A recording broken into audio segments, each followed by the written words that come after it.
Hello guys, in this part we will learn a little bit about OOP in C#. What is OOP? OOP stands for Object Oriented Programming.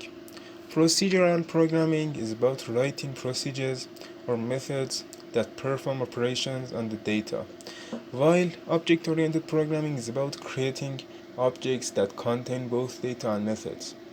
Object-oriented programming has several advantages over procedural programming. OOP is faster and easier to execute. OOP provides a clear structure for the programs.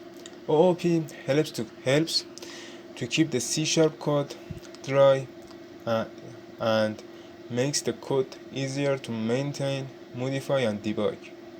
OOP makes it possible to create fully reusable applications with less code and shorter development time.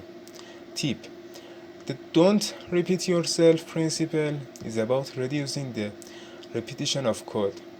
You should extract out the codes that are common for the application and place them at a single place and reuse them instead of repeating it. What are classes and objects? Classes are objects.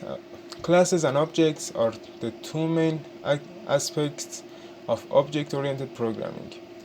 Look at the following illustration to see the difference between class and objects. The fruit is a class and apple, banana, and mango are objects. And another example, the car is a class and Volvo, Audi, and Toyota are objects.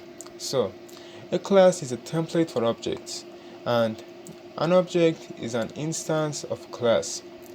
When the individual objects are created, they inherit all the variables and methods from the class.